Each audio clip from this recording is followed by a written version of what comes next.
Story 1. The Loop on Highway 50. My name is Marcus Webb, and I've been driving 18-wheelers for 23 years.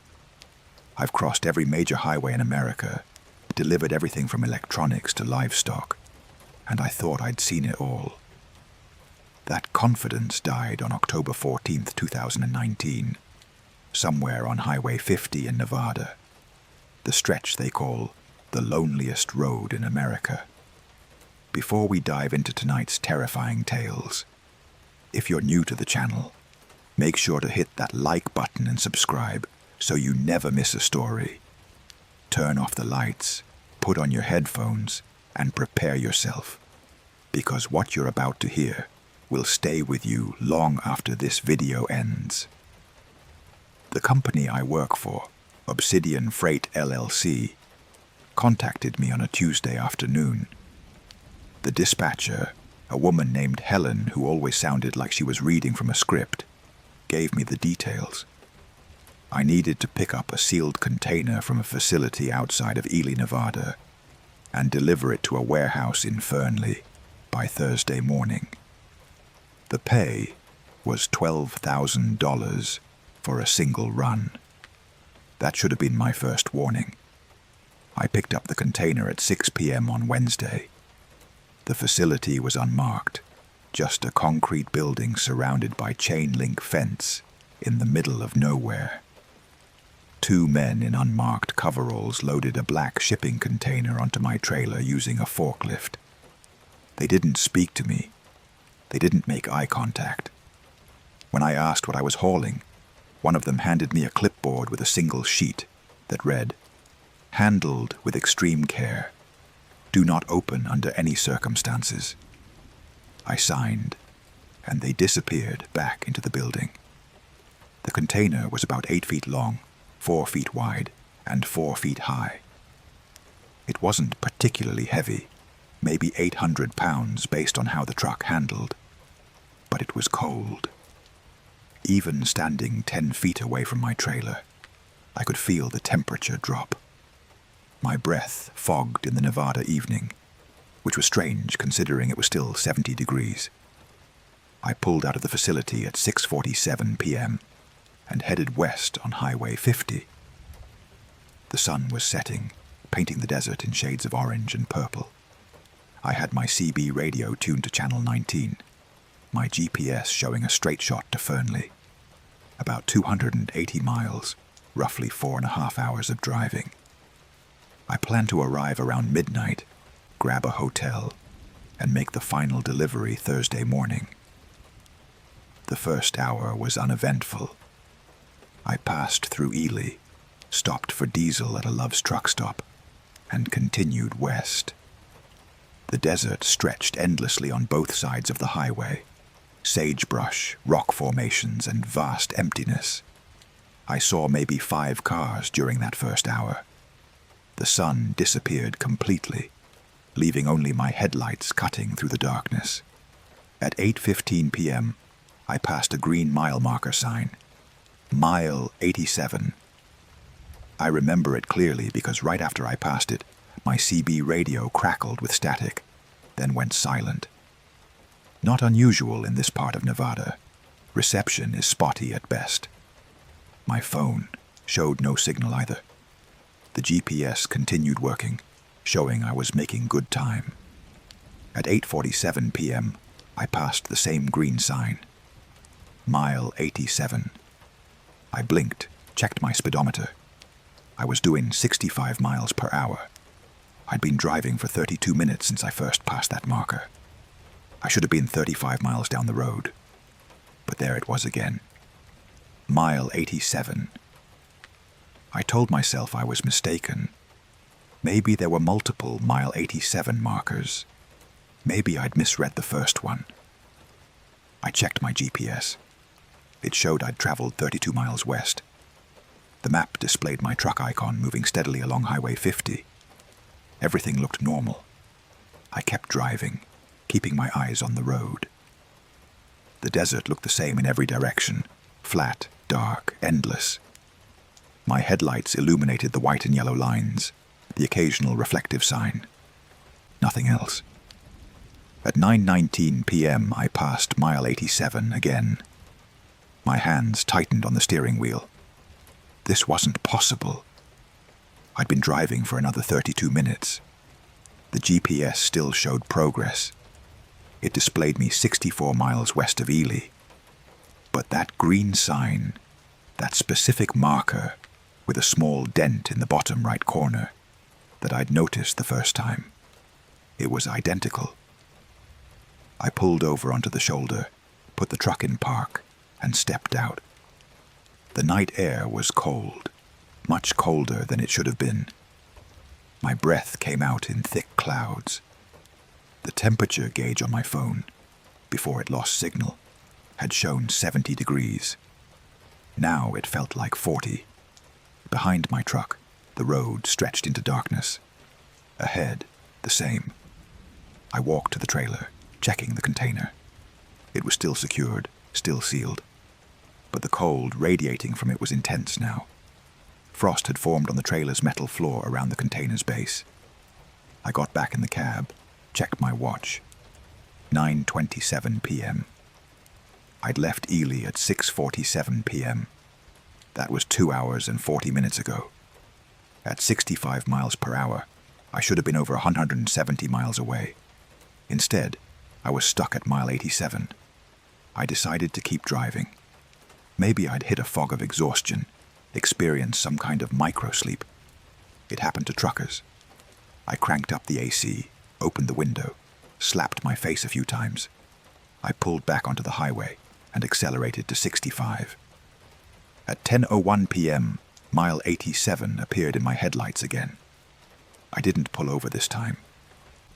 I kept driving, eyes fixed on the road. My GPS showed continuous movement west.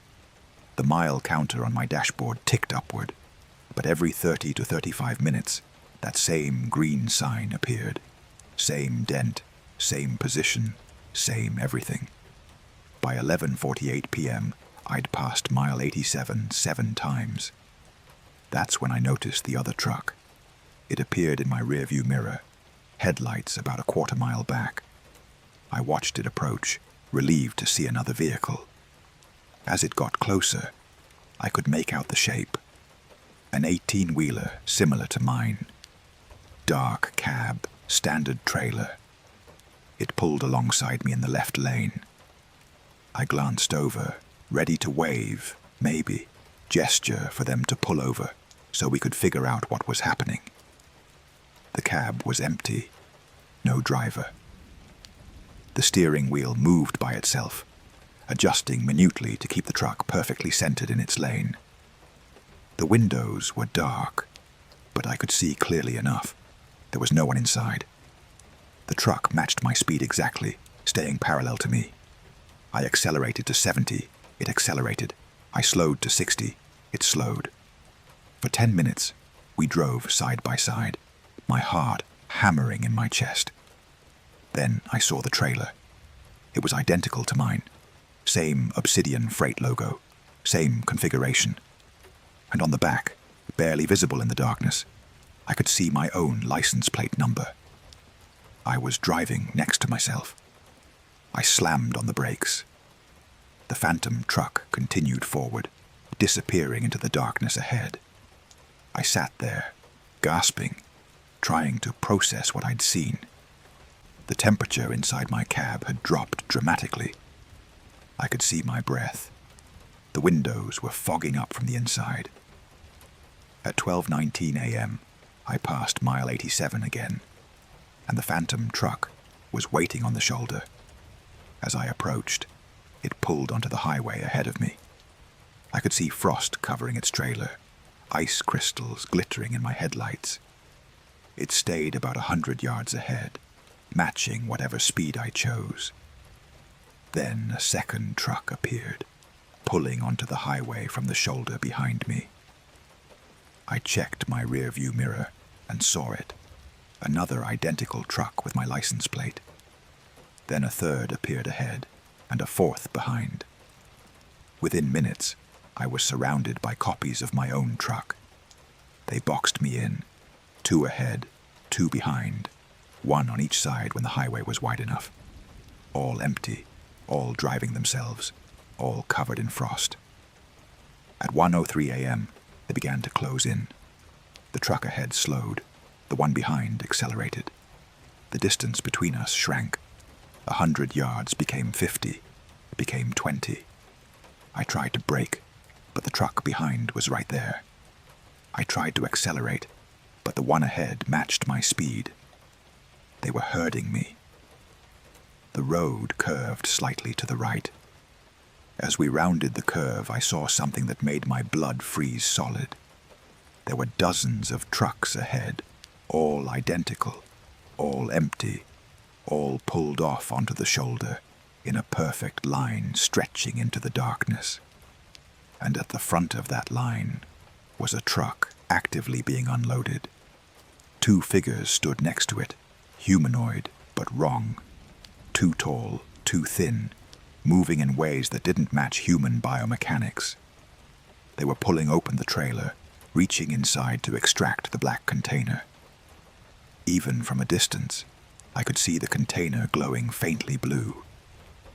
That's when I understood. This wasn't a time loop. This was a collection point. The containers weren't meant for Fernley. They were meant for here, for mile 87, for whatever these things were. The trucks surrounding me began to slow, forcing me toward the shoulder, where the other trucks waited.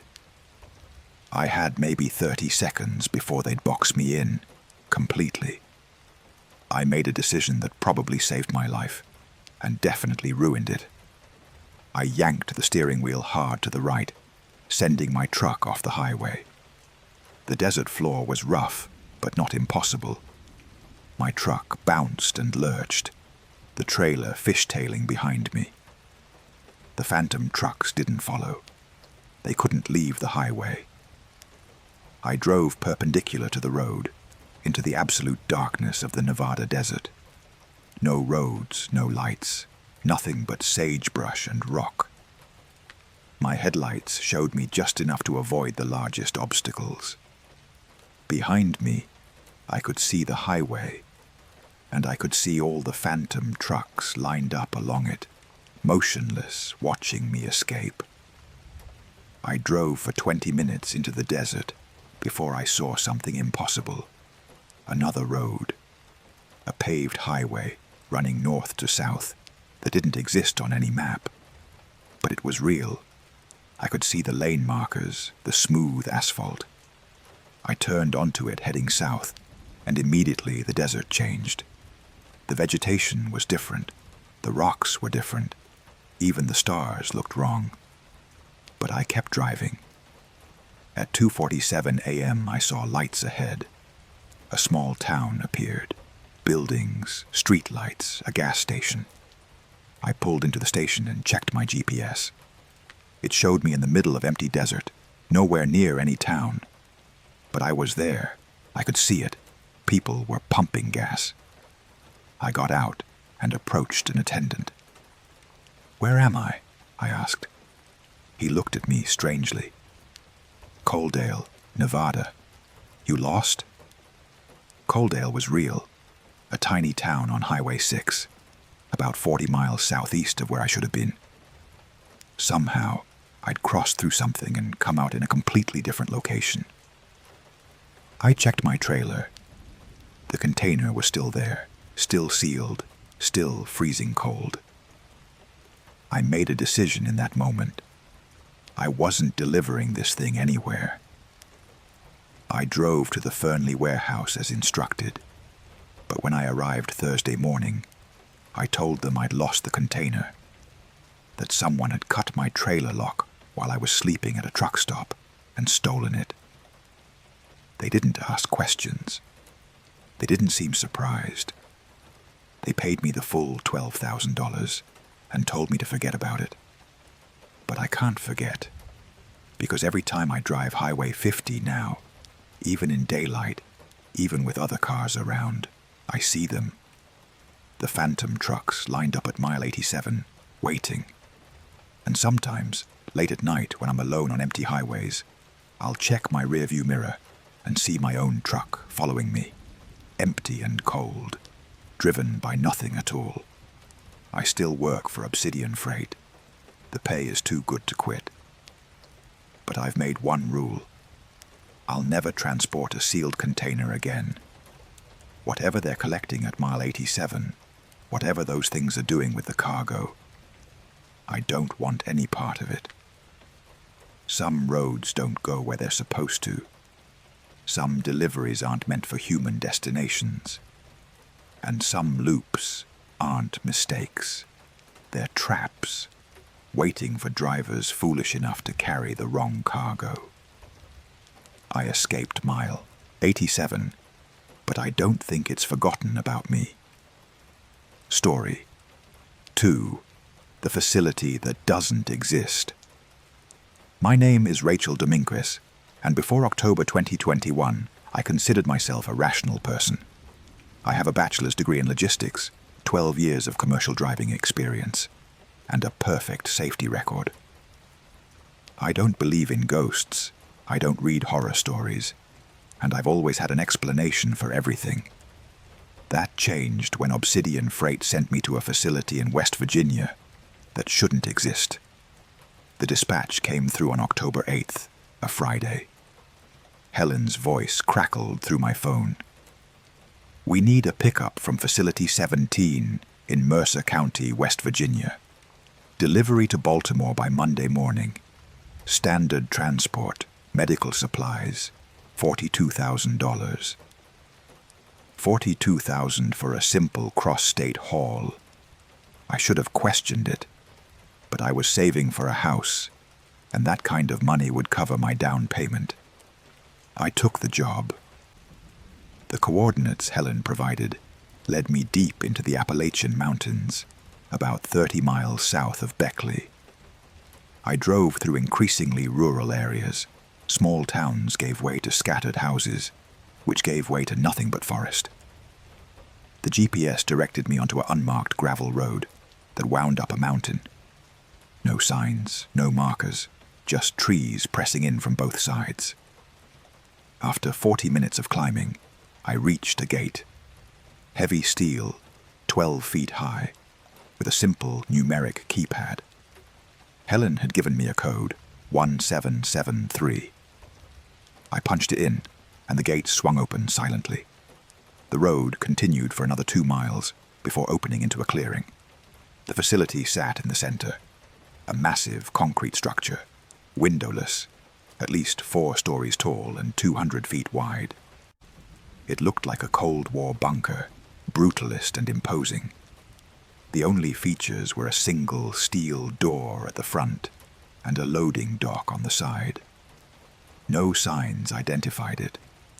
No vehicles were parked outside. No lights were visible except a single red bulb above the loading dock.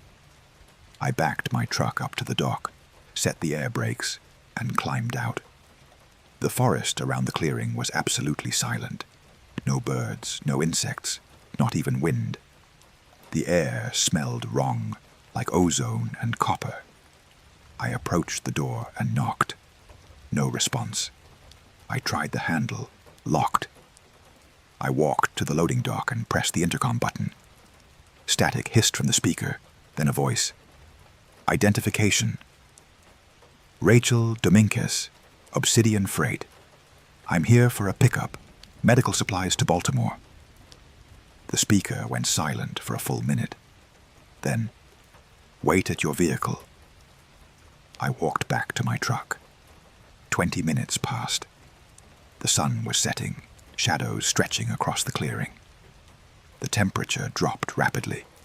By the time the loading dock door finally opened, my breath was fogging. A man emerged. He wore a white hazmat suit, complete with hood and face shield. I couldn't see his features. He carried a clipboard. Dominguez? His voice was muffled by the suit. That's me. You'll be transporting 6 containers. Each weighs approximately 200 pounds. Do not open them. Do not inspect them. Do not allow them to be scanned or x-rayed during transport. If stopped by law enforcement, present this authorization. He handed me a laminated card with a government seal I didn't recognize, and a string of numbers. What exactly am I hauling? Medical supplies, specialized pharmaceuticals, temperature sensitive. The containers are refrigerated units. They'll maintain proper temperature for 72 hours. You have until Monday at 8 a.m. to complete delivery. A forklift emerged from the loading dock, operated by another figure in a hazmat suit. The containers were white, rectangular, about the size of large footlockers. They had no markings except serial numbers stenciled in black. As they were loaded onto my trailer, I noticed each one had a small LED display showing internal temperature, 2 degrees Celsius. The loading took 15 minutes. The man with the clipboard handed me a sealed envelope. Delivery address is inside. Do not open until you're through the gate. Do not deviate from the specified route. Do not stop except for fuel and legally required rest periods. Anything else I should know? He stared at me, or at least, I think he did. With the face shield, I couldn't tell. Drive carefully. The cargo is irreplaceable. They went back inside. The loading dock door closed with a heavy thunk. I secured the containers, climbed back into my cab, and headed down the mountain. I opened the envelope once I was past the gate. Inside was a single sheet with an address in Baltimore and a specific route highlighted on a map. Take Route 19 north to Interstate 77, then Interstate 81 north into Maryland, then 70 east into Baltimore. About 380 miles, roughly 7 hours of driving. I stopped for fuel in Beckley and began the drive north. Night had fallen completely. Traffic was light on Route 19, mostly locals, a few semi-trucks. My trailer felt heavier than it should for 1,200 pounds of cargo, but the truck handled fine. At 11:37 p.m., while driving north on I-77, my temperature gauge spiked. The needle jumped from normal to the red zone in seconds. I checked my mirrors. No smoke, no obvious problems. But the gauge insisted my engine was overheating. I pulled onto the shoulder, popped the hood, and grabbed my flashlight. The engine looked fine. No leaks, no steam, normal oil level. I touched the engine block. It was cool, normal operating temperature. But the gauge inside still showed red. I climbed back into the cab, and that's when I noticed. The temperature inside was dropping. Fast. My breath fogged. Frost was forming on the inside of the windshield. The AC was off. The heat was on full blast, but the temperature kept plummeting. I checked the trailer through the camera system. The 6 containers sat exactly where I'd secured them. But the LED displays had changed. Instead of 2 degrees Celsius, they all showed 15 degrees, and they were dropping. I watched the numbers tick down as I stared at the screen. 17, 19, 23. The cold was radiating from the trailer into the cab, turning my truck into a freezer. I grabbed my winter coat from the sleeper berth, but it wasn't enough. The metal surfaces inside the cab were coated with ice. The steering wheel burned my hands with cold. Then the containers started making noise. It began as a low hum, barely audible over the truck's engine, but it grew louder, rising in pitch, until it became a wail, not mechanical, not electronic, but organic. It sounded like screaming, dozens of voices overlapping, human and not human at the same time. I jumped out of the truck and ran to the trailer. The containers were shaking, vibrating against their restraints. The LED displays were flashing now, showing temperatures that didn't make sense. 87, 134, 201. Those temperatures weren't possible outside a laboratory. One of the containers began to leak. A thick, black liquid oozed from the seams, dripping onto the trailer floor. Where it touched metal, the surface corroded instantly, leaving pockmarks. The smell hit me. Rot and chemicals and something else. Something that made my eyes water and my throat close up. I should have called for help. I should have abandoned the truck right there. But Obsidian Freight's contracts were explicit. Abandoning cargo meant legal consequences, financial ruin, possibly criminal charges. I was trapped between my fear and my livelihood. I made the decision to keep driving. Get to Baltimore, deliver the containers, wash my hands of whatever this was. I climbed back into the freezing cab, turned off the heat, it wasn't working anyway, and pulled back onto the interstate. The screaming from the containers continued for 20 minutes, then stopped abruptly. The temperature inside the cab remained below freezing. Ice coated every surface. I drove with my hands wrapped in towels, barely able to feel the steering wheel. At 1:15 a.m., I saw the hitchhiker. She stood on the shoulder of I-77 northbound, right arm extended, thumb out. She wore a thin dress, completely inappropriate for the weather. No jacket, no bag, barefoot. As my headlights hit her, she turned to face me. Her eyes were wrong. They reflected light like an animal's, glowing amber in the darkness. Her mouth was open too wide, wider than human anatomy allowed. And she was smiling. I didn't stop. I accelerated past her, watching in my mirror as she turned to watch my trailer. She raised her hand and waved, a slow, deliberate gesture. Then she stepped onto the highway and began walking in my direction. I was doing 70 miles per hour. She kept pace. I pushed the accelerator to 80. She matched my speed, walking casually on the shoulder, maintaining a constant distance of about a quarter mile. Other vehicles passed her going the opposite direction, but none of them seemed to notice her. For 45 minutes, she followed me. Every time I checked the mirror, she was there, walking, smiling, her eyes glowing in the darkness. Then, as I crossed into Virginia, she simply vanished. One moment she was there. The next, the shoulder was empty. But the containers had started leaking in earnest now. Black liquid dripped from all 6 units, pooling on the trailer floor. The metal was corroding rapidly, holes forming in the steel. Some of the liquid dripped through onto the highway, leaving a trail of black spots on the asphalt. At 3:47 a.m., I received a call. Unknown number. I answered. Ms. Dominguez. Helen's voice, but distorted. Wrong. You've encountered difficulties. The containers are leaking. Something's wrong with them.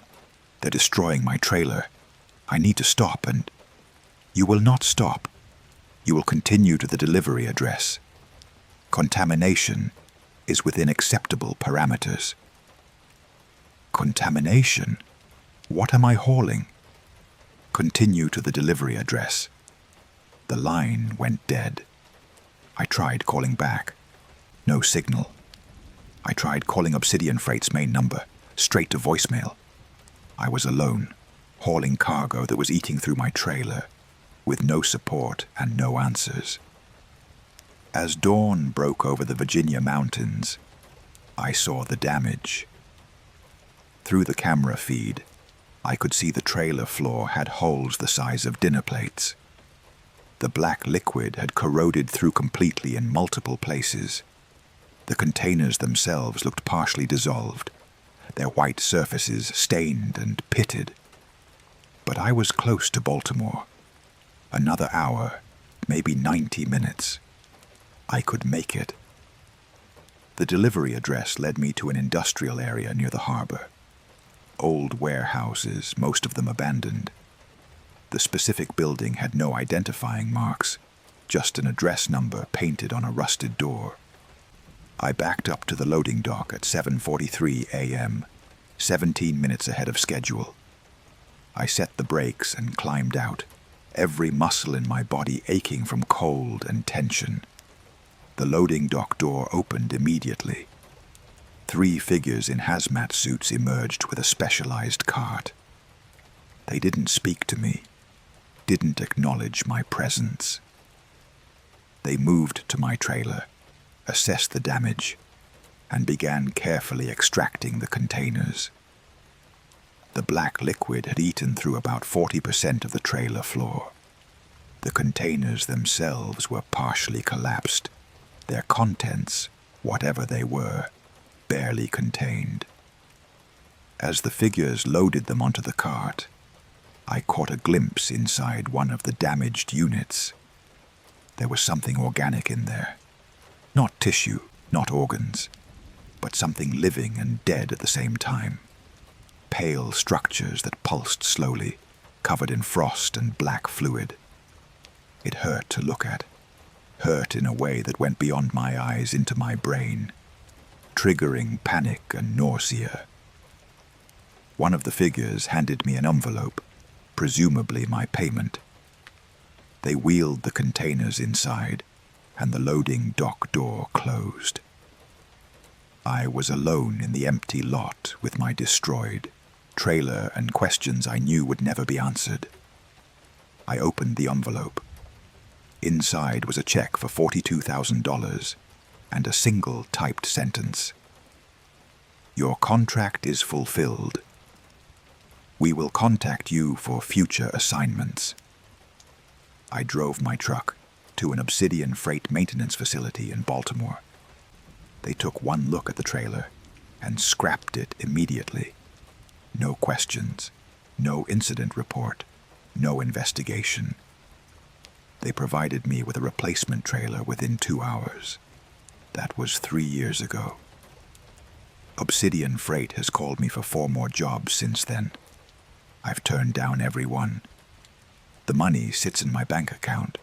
I bought my house, but I can't bring myself to enjoy it. Because sometimes, late at night, I see her standing at the end of my driveway.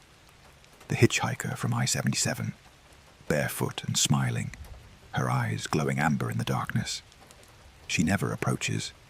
She just watches. And every time I see her, I find black stains on my driveway in the morning. The same corrosive liquid from the containers eating small holes in the concrete. Facility 17 doesn't appear on any maps.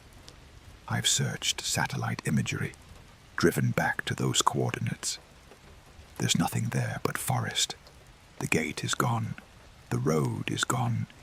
It's like it never existed. But my bank records prove I was paid. The scars on my hands from frostbite prove I drove that cargo. And the holes in my driveway prove something followed me home. Some facilities exist between places, operating in spaces that don't appear on maps. Some cargo isn't meant for our world. And some deliveries come with consequences that last far longer than the drive. I don't work for Obsidian Freight anymore, but I don't think Obsidian Freight is done with me. Story 3. The Passenger. My name is Thomas Chen, and I've driven for Obsidian Freight for 8 years. In that time, I've hauled everything from standard freight to materials that required armed escort. I've driven through blizzards, tornadoes, and civil disturbances. I thought I was unshakable. Then I picked up a passenger in Oklahoma, and I learned that some things you can't outrun, no matter how fast you drive. It started on December 3rd, 2022. I was deadheading from Amarillo to Kansas City. No cargo, just repositioning for my next job. The company allows us to take these trips at our own pace, so I was taking my time, enjoying the empty roads and clear weather. Around 9 p.m., I was on Highway 412 east of Enid, Oklahoma. Rural farmland stretched in every direction, the kind of empty country where you can drive for 30 minutes without seeing a house. Light snow had started falling. Nothing serious, just enough to dust the fields white. That's when I saw her standing on the shoulder. She was young, maybe mid-20s, wearing jeans and a light jacket. No hat, no gloves, completely unprepared for winter weather. She had her thumb out, the universal sign of a hitchhiker. I don't usually pick up hitchhikers. Company policy forbids it, and it's dangerous for everyone involved. But it was below freezing, snow was falling, and the next town was 20 miles away. Leaving someone stranded in these conditions felt wrong. I pulled over about 50 yards past her and waited. In my mirror, I watched her jog to catch up. She moved normally, her breath fogging in the cold, her footsteps crunching on the gravel shoulder. Everything about her seemed ordinary. She knocked on the passenger door. I leaned over and opened it. "Thank you so much," she said, climbing in. "My car broke down about 2 miles back. No cell service out here. I've been walking for almost an hour." "You picked a bad night for car trouble," I said. "Where are you headed?" "Tulsa. I know it's out of your way, but if you could just drop me at the next town, I can figure something out from there." I nodded and pulled back onto the highway. She settled into the passenger seat, rubbing her hands together for warmth. I cranked up the heat. "I'm Sarah," she said. "Thomas. You're lucky I came along. Not much traffic out here this time of night." "I know. I was starting to think I'd freeze before anyone stopped." We drove in silence for a few minutes. The snow was getting heavier, fat flakes swirling in my headlights. The highway was empty. We hadn't passed another vehicle since I'd picked her up. "So, what brings you out here?" she asked. "I'm a truck driver, repositioning to Kansas City for my next job." "Long haul?" "Yeah, been doing it for 8 years." "You must see a lot of strange things out on the road." Something in her tone made me glance over. She was looking at me, her expression neutral, but her eyes too intense, too focused. "Sometimes," I said carefully. "Mostly it's just highways and truck stops. But sometimes it's more than that. Sometimes you see things that don't make sense, things that shouldn't exist." My hands tightened on the steering wheel. "What do you mean?" She smiled, but it didn't reach her eyes. "You know exactly what I mean, Thomas. You work for Obsidian Freight. You've hauled their cargo. You've seen what they transport." Ice ran down my spine. "How do you know who I work for?" "Because I've been waiting for you. Not you specifically. Any Obsidian driver would do. But you stopped, so it's you." I should have pulled over immediately, told her to get out. But we were in the middle of nowhere, snow falling harder, and something about her tone suggested that wouldn't help.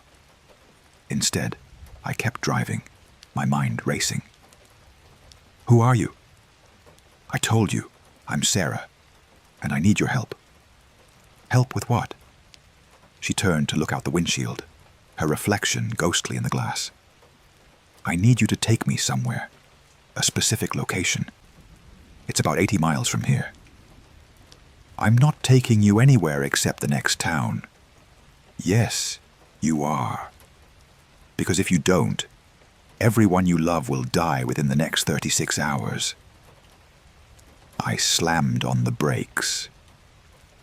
The truck skidded slightly on the snowy highway before coming to a stop. I turned to face her. "Get out. Now." She didn't move. "Your mother lives in San Jose. Linda Chen, age 64. She has a heart condition. Your sister Amy lives in Portland with her husband David and their 2 children, Emma and Tyler." Your girlfriend, Jessica, lives in Denver. You've been dating for 2 years. You're planning to propose on Christmas. My blood turned to ice. How do you know that? Because I know everything about you, Thomas. I've known since the moment you started working for Obsidian Freight. They keep detailed files on all their drivers, where you live, who you love, what leverage they might need if you ever decide to stop working for them. And I have access to all of it. What do you want? I told you. I need you to take me somewhere. A facility in Oklahoma, 83 miles southeast of here. Once we arrive, you can go. Your family will be safe. And if I refuse? She pulled out her phone and showed me a photo. My mother, sitting in her living room, clearly visible through a window. The timestamp showed it was taken less than an hour ago. There are people watching all of them right now, Sarah said quietly. One phone call from me, and they start dying. Your mother first, a break-in gone wrong. Then your sister's family, a gas leak maybe. Finally, Jessica, a car accident. All within 36 hours. All completely untraceable. I stared at her, trying to process what was happening. You're bluffing. Am I? You know what Obsidian Freight does, Thomas. You've hauled their cargo. You know they're not a normal company. You know they have resources and connections that go far beyond standard shipping. Do you really think I'm bluffing? I didn't answer because I couldn't. She was right. I'd seen enough strange things working for Obsidian to know they were connected to something bigger, something wrong.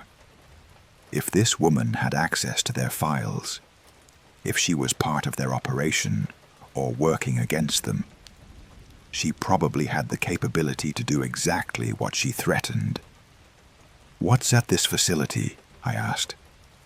Something I need to retrieve. Something Obsidian Freight stole from me. Why me? Why not just drive there yourself? Because the facility only opens for Obsidian vehicles. They track every truck in the fleet. Your truck's GPS and identification codes are the keys that unlock the gate. Without an authorized vehicle, I can't get inside. I put the truck in gear and started driving. Give me directions. She smiled, genuinely this time, with relief. Thank you. Take Highway 412 to Highway 177 south. I'll guide you from there. We drove in silence for a long time. The snow continued falling, accumulating on the highway. I kept the speed at 50, focusing on the road, trying to think of a way out of this situation. You're wondering if you can overpower me, Sarah said, reading my thoughts. Maybe grab my phone, call the police. But I'm not alone in this truck, Thomas. What do you mean? Look in your sleeper berth. I glanced back. Nothing. Empty. Look closer. I turned on the interior light and looked again. In the far corner of the sleeper berth, partially hidden by blankets, something moved. A shadow that didn't match any object, darker than the surrounding darkness, with a shape that hurt to perceive directly. What is that? My voice came out as a whisper. Insurance. If you try anything, if you deviate from my instructions, it will kill you. Not quickly, not cleanly. It will hurt more than anything you've ever experienced. And it will take hours. Then it will move on to your family. The shadow rippled, and I heard a sound, wet and organic, like meat sliding against meat. I quickly turned back to face the road, my heart hammering. What are you? I asked. Someone who used to work for Obsidian Freight, until I learned what they really do, what they really transport, what they're really preparing for. So I took something from them, something important, and they've been hunting me for 3 years. Why come back? Why risk getting caught? because what they stole from me is worth the risk. It's the only thing that can stop what they're planning. Which is? She was quiet for a moment. When she spoke again, her voice was soft, almost sad. Have you ever wondered where all that cargo goes? The sealed containers, the unmarked facilities, the deliveries to locations that don't exist on any map. You're not transporting freight, Thomas. You're transporting anchors. Anchors? Physical objects that tie things to our reality. Things from other places, other dimensions. Obsidian Freight is conducting the largest summoning operation in human history. They're bringing through entities one piece at a time, assembling them in facilities across the country. And when they're done, when all the pieces are in place, something is going to cross over that will change everything. I wanted to laugh, to tell her she was insane, but I thought about the containers that screamed, the facilities that appeared and disappeared, the phantom trucks on Highway 50. I thought about every strange delivery I'd made in 8 years, every sealed cargo I'd hauled without question. Why tell me this? Because you deserve to know, and because after tonight, you need to quit. Stop working for Obsidian Freight. They're not going to let you go easily. You'll need to disappear, change your identity, go somewhere they can't find you. But it's the only way you survive what's coming. We reached Highway 177 and turned south. The landscape changed. Fewer farms, more forest. The snow had stopped, leaving maybe 2 inches on the ground. The night was absolutely silent except for the truck's engine. It's another 40 miles, Sarah said. There's a gravel road on the right. Watch for a green reflector marker. What happens when we get there? I retrieve what's mine. You drive away. Your family stays safe, simple. And that thing in my sleeper berth? It stays with you until I confirm retrieval. Then it goes back to where it came from. I drove, counting down the miles, praying this would end without violence. At mile marker 38, Sarah pointed. There, that reflector. I almost missed it. A small green reflector nailed to a tree, barely visible from the highway. I slowed and turned onto a gravel road that was more like 2 ruts through the forest. Trees pressed in from both sides, branches scraping the trailer. We drove for 15 minutes before reaching a gate. It looked similar to the one in West Virginia. Heavy steel, numeric keypad. But this one had something extra. A scanner that automatically read my truck's identification transponder. The gate opened without Sarah entering any code. We were expected. Beyond the gate, the road widened into a parking area. A small building sat at the far end. Concrete, windowless, industrial. 2 floodlights illuminated the area with harsh white light. "Stop here," Sarah said. "Keep the engine running." She climbed out, and I watched her approach the building. She didn't knock, didn't hesitate. The door simply opened for her, and she disappeared inside. I sat there, engine idling, watching the building. 5 minutes passed. 10. The shadow in my sleeper berth hadn't moved, but I could feel it watching me, waiting for me to do something stupid. After 20 minutes, Sarah emerged. She carried a small metal case, about the size of a briefcase. She walked quickly back to the truck and climbed in. "Drive, fast." I didn't ask questions. I threw the truck into gear and accelerated back down the gravel road.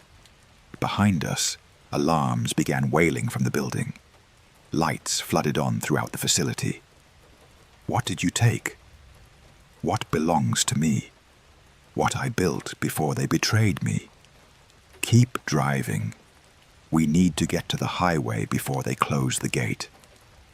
We reached the gate Just as it started closing, I accelerated, threading the truck through with maybe 3 feet to spare on each side.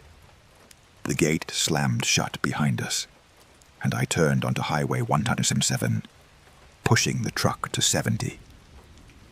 "Take the next highway west," Sarah said. "I'll get out at the next town. You head to Kansas City like nothing happened. In 2 hours, the shadow will leave you. Your family will be safe." Just like that.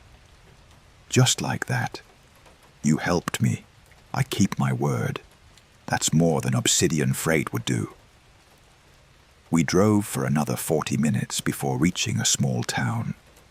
Sarah directed me to a parking lot behind a closed grocery store. I pulled in, and she climbed out, taking the metal case with her. "Thank you, Thomas. Do yourself a favor. Quit. Disappear. What's coming won't leave room for bystanders." She walked away into the darkness. I sat there for 10 minutes, then checked my sleeper berth. The shadow was gone. I drove to Kansas City, completed my next delivery, and submitted my resignation to Obsidian Freight. They accepted it without question, without any attempt to convince me to stay. My final paycheck was direct deposited 3 days later. That was 2 years ago. I changed my name, moved to a small town in Montana, and started working construction. I check on my family regularly. They're all safe, living normal lives, completely unaware of what almost happened. But I still see trucks sometimes. Obsidian Freight trucks driving through town, passing by my job site. They never stop, never slow down. But I know they see me. And I know that someday, when whatever they're planning finally happens, they'll remember the driver who helped someone steal from them. Sarah was right. I deserved to know the truth. But knowing the truth means living with the understanding that something is coming. Something that's being assembled piece by piece, in facilities across the country, transported by drivers who have no idea what they're carrying. I escaped with my life and my family, but I didn't escape the knowledge. And that, in its own way, is its own kind of prison, knowing the world is ending and being powerless to stop it. Some passengers aren't what they seem. Some deliveries are theft in disguise, and some truths, once learned, can never be forgotten. I don't drive trucks anymore, but I still see them in my nightmares.